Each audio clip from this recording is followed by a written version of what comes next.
Hi guys! Welcome back to my channel, Big Daddy RN. Nurse Mark here, and today ang pag-uusapan natin is all about budget.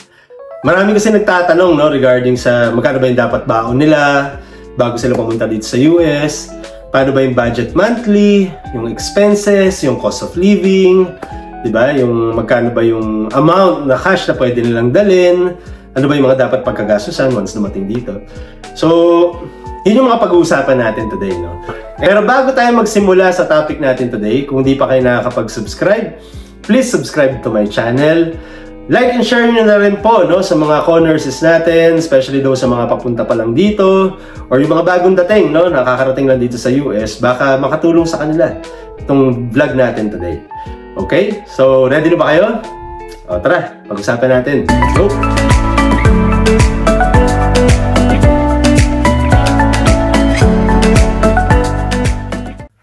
Okay, so bago tayo magsimula sa topic natin today, shoutout muna tayo doon sa mga nagpadala ng questions, no? So unang-una, si Miss Jessa Amor Tanggonan. Yan, so dito sa question niya, sabi niya dito, I just hope sir, meron ka ding vlog regarding sa naging first month expenses nyo.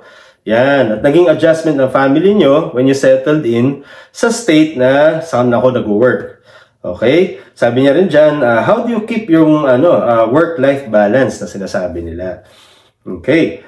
Also, shoutout din tayo kay Mr. Linux Noob 89. Dito naman, yung question niya naman, sabi niya dito, magkano ba yung naging baon namin, no? Papuntang US, and magkano yung mga nakaalat para sa bahay, sa kotse, sa kuryente, mga utilities, no?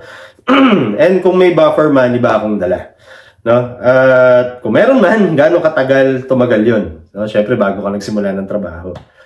Okay, so magandang question din yan. And dagdag na rin natin si Mr. Pedro Max 6878. Sabi niya sa question niya, magkano po matitira sa sweldo after rent and all expenses? Totoo po ba na break-even lang ang salary dahil sa taas ng cost of living? Okay. So magandang mga questions po yan, no? And all about budget, no? Kaya gagawin natin, dahil medyo mahabang topic to, hatiin natin into two parts. So yung first part would be yung baon, no? Magkano ba yung budget? Magkano ba yung baon na dinala ko, no? Yung pagpunta namin dito sa US, ano ba yung mga dapat natin consider pag malapit na tayo umalis, no? Yung pangapaplanuhin natin. And strategies na rin, no? Bago tayo umalis ng Pilipinas. And yung second part naman, no, gawa tayo ng part 2 ng video, is regarding naman sa monthly expenses na natin. Once settled in na tayo dito sa US, once pumapasok na yung sweldo, di ba? Once nakapag-adjust na tayo. Tulad ngayon na kami, second year na namin dito sa US. So, paano ba yung naging adjustment naman namin? After, kumbaga, nag-settle na lahat, no, ng kaguluhan. So, yung nag-settle na lahat, paano ko na ba siya na-manage? No? Okay, so first part ng video natin would be how to determine kung magkano yung dadalhin yung budget. No? So, marami kasing factors yan eh. No? Unang-una na dapat mong consider would be mag-isa ka lang ba? Kung single ka, wala ka namang pamilya, so syempre medyo mas magiging madali sa'yo yan. No? Titignan mo lang kung magkano yung nakuha mong apartment, magkano yung babayaran mo sa kotse, diba? Tsaka yung magkano yung babudget mo lang sa pang-araw-araw mo, no? Hanggat sa dumating yung sweldo mo. No? Kasi doon nakalaan, doon mo iisipin magkano may perang dadalhin mo eh. Pangalawa would be, syempre, kung may pamilya ka, katulad ko. No? Nung papunta kami sa US, may asawa ako, tapos may dalawang anak ako. So, syempre, medyo mas extra ingat ako. No? Kasi, syempre, may baby ka, gatas niyan, diba, diaper, tapos yung anak mo nag-aaral, yung isa. Syempre, tatlo yung dependents mo kagad eh. So, syempre, medyo mas mas ingat ka. Tsaka paghahandaan mo talaga yung perang dadalhin mo. Kasi tandaan nyo guys, pagpunta nyo dito sa US, syempre, bibili ka na kagad ng mga kailangan mo. Saan kayo matutulog? Pagkain, mga utensils, diba? Plato, yung mga pinaka-basic dyan eh. So, syempre, hindi naman pwede pagdating mo, wala ka talagang gagastusin. Expect mo na yan na marami kang gagastusin, no? So, that would be the first thing that you need to consider siguro, no? Alamin nyo muna kung solo ka ba or with family. For those naman kasi sa iba na may pamilya, pero gusto nila mauna sila, may mga ganun din talaga. Kasi syempre, iba rin yung extra ingat ka eh. Diba? Nung pagdating mo sa US, at least sarili mo lang poproblemahin mo, no? Pag nagutom ka, tiisin mo lang, no? Ang hirap kasing tiisin, ba, anak mo yung nagutom. Ang hirap naman, di ba? So, yun. So, yun yung mga magiging option mo eh. Nung time kasi namin, no, ito, share ko na lang, kasagsagan ng pandemic nun eh. Di ba? So, for me, dahil direct hire din ako, out of the question na sa akin yung mauna ako or iwan ko muna yung family ko. Kasi, gusto ko na kagad ma-secure talaga yung green card nila. No? So, sabi ko hindi, dapat pagdating namin, kasi may option naman na parang to follow. Kaso, ang kinakatakot ko na nung time na yon, dahil nga pandemic, hindi mo masabi kung ano yung sitwasyon ng bansa at ng visa, hindi mo rin masabi.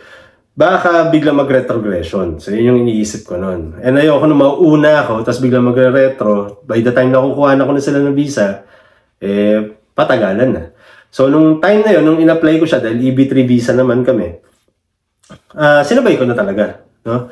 So, dahil alam ko na sabay-sabay kaming pupunta or darating sa US, pinlano ko na talaga mabuti. No? So, pinag-usapan na namin ni Mrs. yan. Kasi si Mrs. ko was working noon, no, for, sa corporate kasi siya, no, sa finance. So, syempre, tuloy-tuloy siya ng trabaho noon. Nung time naman na nasa Pilipinas pa kami, I was doing mga private nursing, nagtrabaho ako sa government, no? Kasi dahil nga pre-pandemic, dahil nga pandemic, marami ako mga business na nasarado, no? Prior to the pandemic, meron pa akong may fitness gym ako, may soya milk na production, no? Nagsusupply kami ng mga soya milk sa mga gym within the city. Nasa real estate din ako nun, no? Tapos nung talagang, actually meron din akong food business sa mall. So siya, okay naman ako nung time na yun, no? Bago pumalo yung pandemic talaga. Medyo okay naman, no? So, di ko na nga naisip na babalik pa ako sa nursing nun. Dahil years na rin akong nag-work at nagkaroon ng business, si misis ko nagtatrabaho na rin na matagal. So, syempre, may mga naipundar na kayo konti. Ang gagawin niya na lang talaga, para sa amin, dahil nga ang decision talaga namin, sabay-sabay kami pupuntang US, is mag-liquidate, no? Mag-liquidate ng mga property or kung ano man meron kami, liquidate na namin, kotse, lahat ganyan. Kasi nung pumalo talaga yung pandemic, nag-invest pa ako nun, may business pa ako na sisimulan dapat nun. Actually, nasimulan ko na, nagbebenta na kami, online selling, tapos nagsusupply na rin kami sa mga ilang gym, like mga local gym within the area, mga Anytime Fitness. Nag-start ako nun ng company, no, na nagbebenta ng mga supplements, no, detox, fat burners, may line kami ng whey protein dapat na ilalabas. Maganda sana siya talaga, no, within sa health and fitness industry talaga. Kaso nung time na pumalo yung pandemic, wala, tigil lahat ng negosyo, mga gym sarado, mga mall sarado, no. Real estate ko hindi kumikita, hindi ako makabenta ng bahay kasi mga OFW ayaw na rin mag-invest muna noong time na yon kasi magulo talaga ng pandemic na time di ba? Puro talaga tayo, sarado lahat. So yung time na yon, doon na kami nag-decide talaga, no? Buti na nakapasa na ako ng NCLEX ng time na yon. Na-ready na namin lahat. No? Nung na-ready ko na lahat ng papers, syempre, nagkatabi na kami, nag-iipon na kami, tapos niliquidate na namin lahat ng mga gamit namin. So, yun ang mapapayo ko sa inyo. Kung talagang decided na kayo, at alam nyo naman papunta na kayo ng US, liquidate nyo na yung mga gamit nyo, yung mga gadget, kotse, kung ano yung mga ari-arian nyo pa, damit na sobra, appliances, sopa, TV, lahat, benta nyo na.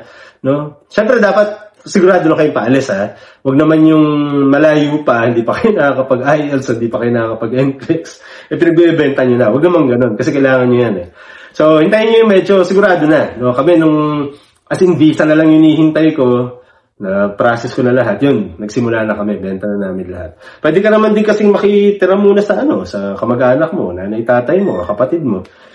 Diba? Para pati yung mga renta, mga renta ng bahay, internet, matigil mo na yung mga expenses. So, that's one way para makapag-save kayo Diba? Natigil nyo na yung mga expenses. Lumiit yung expenses nyo, tapos tuloy-tuloy yung income. Okay? So, yan yung number 1. Determining kung family ba kayo or single ka na pupunta sa US. Next thing to consider would be ano yung state na pupuntahan mo? Bakit? Kasi yung cost of living. Nung ako nagkaroon ng offer, no? Nagkaroon ako ng offer sa US. Unang offer ko, New York, tapos may offer din ako ng Minnesota. So, puro mga big city, no? Nung nagkaroon ako ng offer sa Tennessee, tinignan ko siya, cost of living niya, medyo mas mababa konti, walang state tax, yung income tax ba, no? Walang income tax. So, nakikita ko na, baka mas magandang simula to, no? Entry, kumbaga entry lang, papunta dito sa US. Simula muna sa, yung medyo mas laid back na lugar, no? Kasi, syempre, limited lang yung baon mo eh.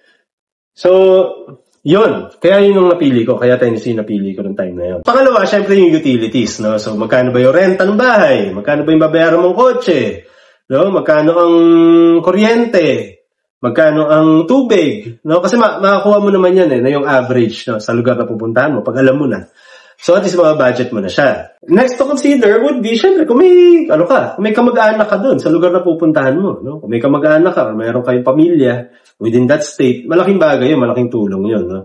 Kasi kahit hindi ganun kalaking baon mong cash, kung alam mo na may tutulong sa'yo, di ba? Na pagdating yun, nakaset up na, sige, dito muna kayo tumira. Ito, sa basement namin, maluwag yan, di ba?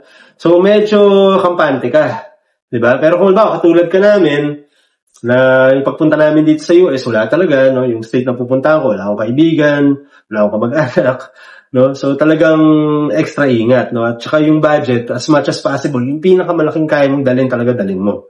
Okay? Alright, so ngayon, magkano ba yung pwede mong cash na dala, no? Yung cold cash na dadalhin mo papuntang US?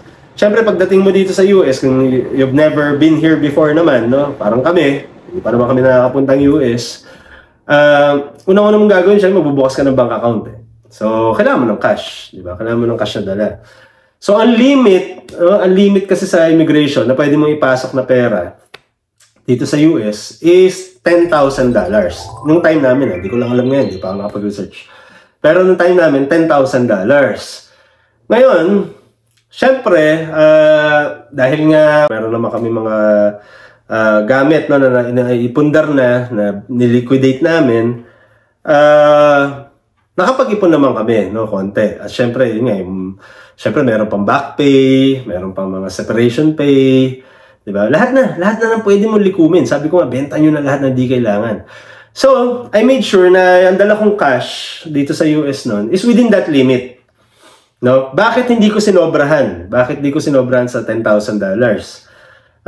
Syempre, ayon kasi, no, sa immigration, pagka na-spot check ka na ang dala mo is sobra sa $10,000, pwede kang ma-fine, no? Maliban sa ma-fine, pwede pang ma-seize yung pera na hawak mo. Sobrang laking hassle, di ba? Kasi gagawa ka pa ng paperworks, maraming, kumbaga, scrutinize ka talaga ng immigration, but sobra-sobra yung pera ang dala mo. No? Saan galing to? Saan yung source nito? Kailangan may katibayan ka kung saan nanggaling yan. Di ba? So, hihirap pa. So, ang gawin nyo na lang, no, tip ko na lang sa inyo dyan, kung sobra naman yung madadala nyo talaga, sobra yung naipon yung pera, o marami pa kayong pera sa Pilipinas, which is a good problem, dalhin nyo lang sakto, dalhin nyo within the limit. Tapos, madali naman mag-remit, no? Syempre, pag nag-remit na lang kayo, eventually, yun, may mga bayad na lang, na may mga fee na lang yan. Pero at least, ando kayo sa safe side. So, that's for someone na katulad namin na medyo matagal na nag-work sa Pilipinas. For those naman na, syempre, yung mga, newly grad ka pa lang, diba? Or ilang taong ka pa lang nag-work talaga sa Philippines, tapos mag-abroad ka na. Siguro, ang good strategy dyan would be, kung kaya mo na ikaw muna, mauna ka na lang muna siguro. No? Kasi mahirap din, no? To be honest, no? Kung alam mong limited lang yung cash na madadala mo, mahirap makipagsapalaran, lalo kung wala kang kamag-anak dito, wala ka pang kaibigan, di ba? Tapos bibit-bitin mo yung buong pamilya mo. Ako lang naman, no? Sa safe side lang ako lagi. Kung kaya mong simulan na ikaw muna, pagdating mo sa US, di ba? Nakakuha ka ng apartment mo, makapag-ipon ka muna, di ba? Bago mo na lang, after 3 months, 4 months, no? Tingin mo kaya mo na supportan yung mag-anak mo, yung pamilya mo, asawa, mga anak mo. Doon mo na lang sila pasunurin. No? Gawa mo na lang ng paraan. Sabi ko nga sa inyo, kami, kaya ako lang talaga sinama na sila nung time na yon. Kasi nga, pandemic eh. Hindi ko alam kailan magsasarado yung mga visa. Hindi ko alam kung pag naiwan ko ba sila doon, kamusta sila sa Pilipinas, di ba? Magulo ng time na yun. No? Ngayon, at least medyo mas maayos na yung panahon ngayon. Eh. Pero nung time na yun, magulo talaga. So gusto ko na i-secure talaga kagad yung green card nila, kaya sinama ko na sila. Good thing, syempre meron kaming mga naipon, at syempre marami rin kaming mga tumulong ng mga kamag-anak, no? At mga kaibigan na nagbigay din, no, pambaon sa amin. Syempre, thank you sa lahat ng mga nanonood na mga kamag-anak at kaibigan nyo, alam nyo na yan. So, maraming salamat sa inyo, no? Kasi sa lahat ng mga naipon namin, naipundar namin, malaking simula yun, no? Maganda simula yun for us sa pagdating dito sa US. Okay guys, so ngayon bibigyan ko naman kayo ng mabilis na rundown lang, no? Siguro nung expenses ko for our first month dito sa US. So that is from November 15 kung kailan kami naglanding sa US hanggang December 15. Actually, ano pa yan, mas malaki pa nga dapat ang gastos talaga kasi nag-start ako ng work December 16 and ang unang salary ko is December 30 na. So kung tutuusin, more than 1 month talaga. So yun yung sinasabi ko na dapat meron tayong konting surplus, no, na dalang cash talaga para in case of emergency na medyo tumagal yung start natin sa trabaho, may mapaghuhugutan tayo. Well anyway, sige ito, simulan natin, no. Tandaan nyo lang lagi, no, upon arrival dito sa US, there are at least mga 3 things siguro na dapat nyong i-consider. Unang-una, dapat tandaan nyo, wala pa kayong health insurance, no? Wala pang medical insurance. And dito kasi sa US, ang hospital, ang dental, ganyan, anything na medical dito, medyo may kamahalan. No? So kung wala ka insurance dito, mapagastos ka talaga. Kung wag naman sana, magkaroon ng aksidente o may magkasakit. Kaya doble ingat lang, no? Kaya nung pagdating namin dito sa US, sinabi ko talaga kay Mrs. or pinagplanuhan talaga namin na hangga't hindi ako nagsisimula mag-work at hindi pa activated ang medical insurance namin, hindi muna kami masyadong gagala, no? Or lalayo. Kasi iwas aksidente lang at iwas lang na syempre mapagod yung mga bata o magkasakit. Kasi ibang weather lalo dumating kami winter time. So, pangalawa naman na dapat nyong i-consider siguro is yung wag masyado mag-overspend. No? Kasi, syempre, bagong dating kayo, lalo makita nyo yung apartment nyo, medyo empty pa. No? So, baka ma-excite ka agad na mamili ng mga gamit. Na iniisip na, magkakatrabaho naman ako magsisimula naman kagad. So, baka mapagastos, and alam nyo naman ng mga appliances at mga furnitures. Pagka sinabay-sabay mo yan, medyo malaking gastos din yan. So, do not overspend. Yun lang. Pangatlo would be yung deposits. No? Anong deposits? Tandaan nyo, pagdating nyo dito sa US, ano pa yan? Wala pa kayong credit score. So, tulad nyo sa akin, share ko lang yung experience ko. Nung pagdating namin dito, marami akong binayaran na deposits kagad. Sa ano? Sa apartment, sa kuryente, sa provider ng heat. Diba? So, isa-isayin natin, papakita ko sa inyo kung ano yung mga deposit na yon. Definitely kasi kailangan mag-alat kayo ng pera for that. No? Kasi, ano yan pagsiset-up ng tirahan nyo yan, no? Pagsiset-up ng apartment nyo. Okay, so simula tayo ngayon, no? So, ito yung naging actual na gastos namin, no? Upon arrival dito sa US. So, start tayo doon sa mga deposits na nabanggit ko sa inyo. So, unang-una sa apartment namin. Yung sa apartment namin, dahil dumating kami dito November 15, so alanganing gitna ng buwan. Dito kasi sa US, ang bayaran ng upa is laging first day of the month. So sa amin, kailangan kong bayaran from November 15 hanggang katapusan. Prorated yun, no? Kukumpitin ngayon yun. At that time, ang kailangan kong bayaran for the prorated rate is $660 kagad. So may babayaran kagad ako $660.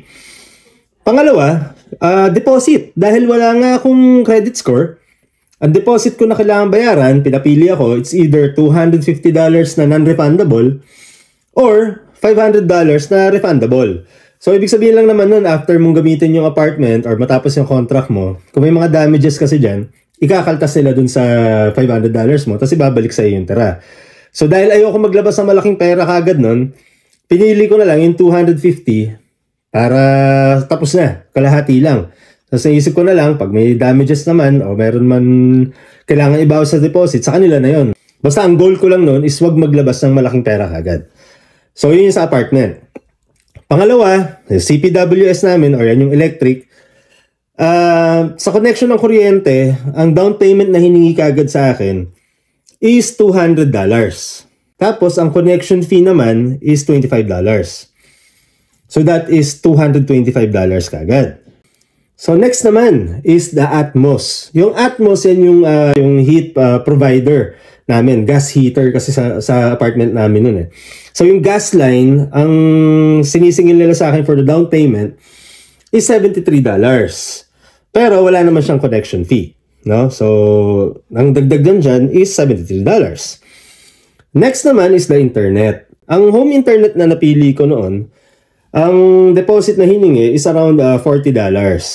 Tapos plus yung monthly, kasi ganun din dito, advance din yung bayad sa monthly, is $50. So matotal lang unang nilabas ko doon is around $90. No? Next naman would be yung mobile phone. So sa mobile phone, syempre importante yan eh. Upon arrival dito sa US, kailangan kagad may mobile phone kami. No? Actually, yan yung pinaka-nauna talaga. Ang nangyari, yung phone kasi ni Mrs. nawala sa airport eh. No? Sobrang pagod na namin nun.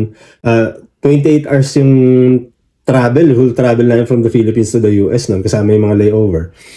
So sobrang pagod namin, yung phone ni Mrs. na misplaced niya na nung nasa Seattle na kami. So to make the long story short, nawala yung phone niya. So nangyari naman, yung phone ko naman, nung pinatingin ko sa T-Mobile, hindi naman siya makonect sa network, no? Yung model ng phone na yun. Although kahit Samsung siya na Android naman, hindi talaga siya makonect sa network. So ang nangyari na lang nun, kumuha ako ng package na line, no? Tapos nag-add ako para magkaroon kami ng free phone, no? Pareho ni Mrs. So sa naalala ko noon, ang line ko pa noon is around $50 per head. Tapos ang additional ko noon, parang nagdagdag ako ng another $50 para dun sa phone, no, nakasama. Tapos nagdagdag pa ako ng $15 para dun sa charger kasi bumili ako ng extra charger. So total ko dun sa mobile phone namin ni Mrs. is around $165. So dyan pa lang, no, sa deposits pa lang, yung mga utilities na niready ko, $1,463 na yan. Okay. So next naman would be kung ano ba yung mga kailangan na gamit sa bahay. So unang-una, syempre for me, ang pinakamahalaga nun is yung rice cooker.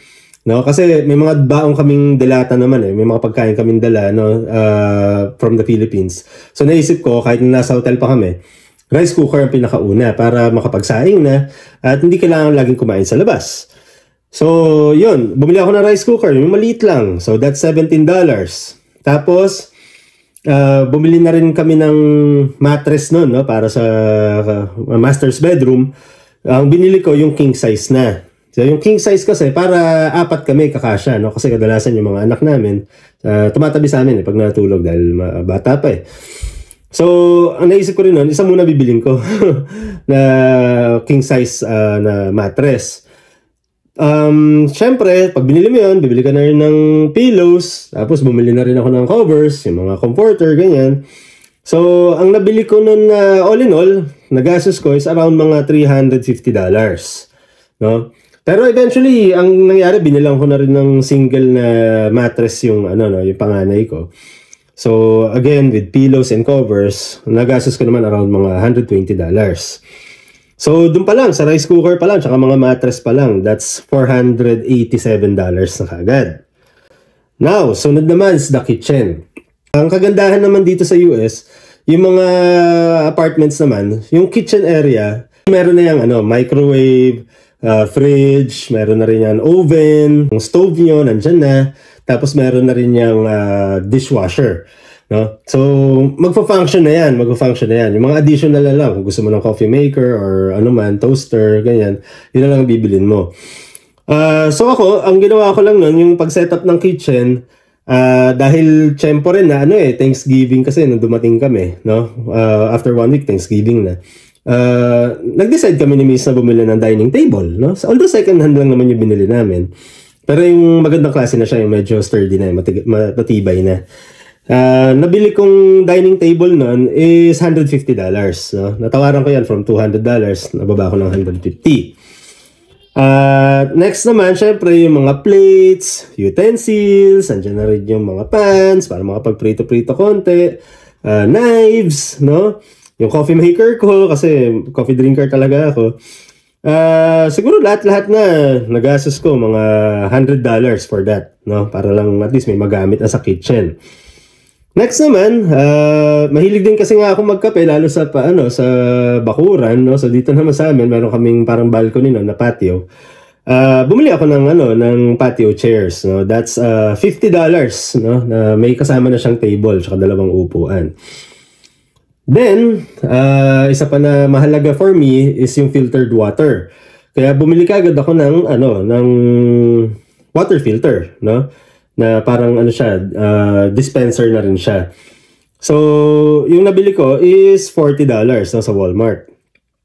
Then, syempre, yung sa kitchen, kailangan ko mag-stock ng food. Maliban doon sa mga nabaon namin from the Philippines, syempre, kailangan ng mga breakfast items, pagkain ng mga bata, tinapay, bigas. So, for the whole month, kinumpit ko na siguro, for the whole month na, no? Siguro, suma total, mga around $450, no? Kasi usually mga $100 mahigit yan. Kagandahan nun, may dala pa akong gatas ng bata at mga diaper, so hindi pa siya kasama sa grocery, no? So ito, more on pagkain lang talaga to. So all in all, yun sa kitchen, that would be around $790. So okay. Next, dahil dumating kami ng around winter time, no? So malamig na malamig nung dumating kami. Although may mga dala kaming damit, nakita ko na medyo kulang, no? Lalo na sa anak ko kasi papasok siya sa school. So bumili na rin kami ng extrang mga damit. And siguro additional shoes na rin, no? Para sa mga bata. So ang nadagdag ko dun, siguro budget ko for the clothes, shoes, yung mga dagdag na jacket, sweater. Umabot din siguro ng mga $150, no? Tandaan nyo, hindi naman yan kailangan lahat brand new. Pwede kayong mag-Goodwill kung gusto nyo. Or ang nagustuhan ko dito yung mga bargain shops, no? Like yung mga Bargain Hunt, yung mga Ollie's na may mga brand new sila ng mga damit na naka-bargain na. So, bagsak presyo talaga, naka-sale. Next naman would be siguro yung gas, no? Kasi yung rent ng car ko, free naman eh. Kasi under IAS nga ako. So, sa mga unang buwan na ginagamit ko yung kotse, wala namang bayad yung renta. Pero syempre, may bayad yung gas. Dahil hindi kami masyadong gumagala pa muna, no? Ayaw namin masyadong mag-drive na malalayong lugar para to be safe lang kasi wala pang health insurance. Ang gas ko siguro mga for the whole month, around mga $20 lang. No? Kasi within Colombia lang naman kami nagda-drive nun eh. So, all in all, yung dalawang yun, clothes, gas, mga $170, no? And around that time kasi, naalala ko, nung November, dahil lang birthday month din ng misis ko yan, syempre excited kami dahil first celebration namin sa US, birthday ng asawa ko, so we want it to be special. Meron kaming pinuntahan na, na steakhouse, no? Na restaurant within the, sa Columbia Square, no? And dahil nag-celebrate kami, syempre, all in all, kaming apat, ang naging bill namin for that night, kasama na rin yung tip, no? Yung tip, is around mga $180. So, ano lang yun, talagang additional lang yun. Syempre, hindi naman sa lahat yan, no? Hindi naman para sa lahat. So, ito, talagang kasi yung actual pinapakita ko sa inyo yung nagastos ko pagdating namin. Siyempre, may mga time din na kumakain kami sa labas para matry lang, no? Halimbawa, uy, ano kaya itsura ng Dunkin dito, no? Ano kaya itsura ng McDo rito? Parang ganun. Kasi lahat kami first time namin sa US. So, within that month, no? Within that month, ang mga na-try namin would be, siguro ito, in-estimate ko na lang to. Would be siguro, halimbawa, yung Dunkin, nag-budget din ako dyan ng mga, naalala ko, mga $40, no? 40 plus man yan, pero lagay na sa 40. Siguro yung Arby's, tinry namin yung Arby's, mga $30. McDo, siguro mga another 30. Wendy's, na-try din namin one time. Lagay natin, mga $30 din nagastos ko dyan. Meron kaming kinainan, no, naalala ko, no, Long John Silver. Parang ano siya, mga seafood naman siya na restaurant. Lagyan natin sa mga $30 din, no? Kasi hindi naman kami masyadong malakas kumain. Ano lang, gusto lang namin tikman-tikman. Kumain din kami nung sa isang Chinese buffet. Siguro ano yun, no? Mura lang naman doon, mga around $10 per head. Pero dahil tatlo lang naman kami na na china-charge, yung baby hindi pa sa kasama nun. So kasama na tax siguro drinks, mga around $40 no, na nagastos namin. So ito within the first month. Meron man mga extra labas pa, more or less ganyan din ang gastos mo, no? So nilagay ko na lang sa ito rough estimate. Kasama mo na rin dyan yung ginastos namin sa hotel kasi may mga konting snacks kami doon. 3 days kami nagstay sa hotel. Lagay mo na mga $20. So total namin siguro dyan sa mga fast food and snacks, mga $220. No? So ano na yan? Syempre, meron pa mga side na gastos dyan tulad ng laundry, no? Labada, kasi yung apartment ko noon wala namang kasamang washing machine tsaka dryer. So, it's either doon ako maglalabas sa common laundry ng apartment or minsan magdadrive ako to mga laundry shop.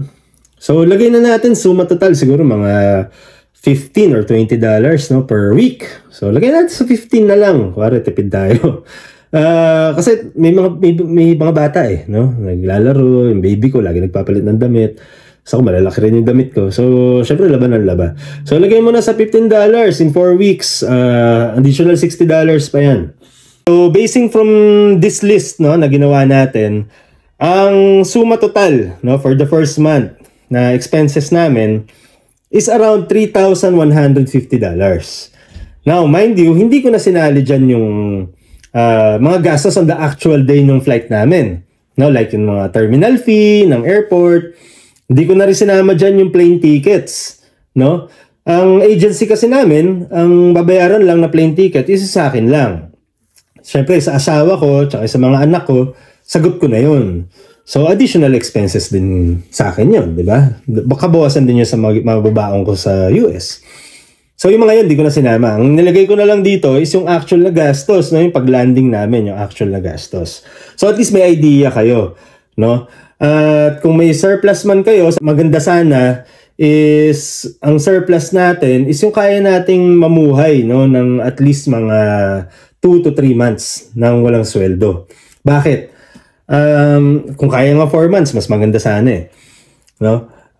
Bakit? Kasi di kasi natin masabi kung madedelay ba yung SS natin, di ba? Di natin masabi kung madedelay yung green card, and pag wala kasi yun, di ka pa makapagsimula Ito kasi nakakatakot dyan. Iba-iba kasi yung storya ng mga naririnig ko no, before. Ako, actually, di nga ako sinuwerte Na-expect ko nung time na yun, within 3 weeks or before 3 weeks, makapagsimula na ako ng work. Anong nangyari? Na-delay yung na-delay yung SS number ko, no? Tsaka yung kasi minsan daw yung ibang kaibigan ko no, nagkukwento sila, may mga kilala daw sila, na-delay yung SS ng 3 months, di ba? 4 months. Sipin mo, sobrang tagal nun. 3 months, 4 months, wala kang trabaho. Tumatakbo yung rent mo, di ba? Nagbabayad ka ng kuryente, kumakain ka araw-araw. So kaya naman napakahalaga nung baon na dala mo, no? Na talagang may surplus. May konting sobra talaga. Like for me, ako may asawa at anak ako. Takot na ako noon kasi 1 month na, wala pa yung, di pa ako nakakapagsimula ng trabaho. 1 month na. Na-delay kasi yung SS, no? So, yung story nun, mahaba story nun kasi yung address na binigay ko, yung address ng agency. So, nangyari, dumating na pala sa kanila yung, social security ko. Tapos, napadala nila nag-wrong address. So, hindi dumating sa apartment ko. No? Hindi naman ako tinawagan. No? Siguro dahil busy sila ng time na yun. Hindi ako tinawagan kasi usually dapat kahit makuha ko lang yung number.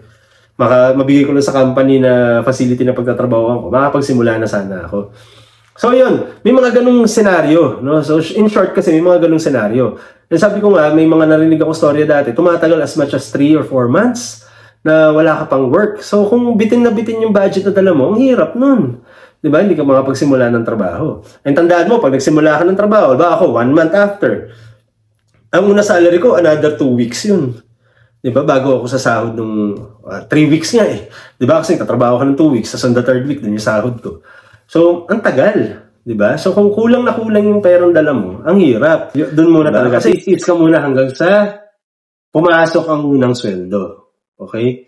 Yun lang na may hihintayin mo dun eh. Tandaan mo, hanggang hindi ka pa nagsisimula ng trabaho, hindi ka pa sa sweldo, huwag ka munang gumastos masyado.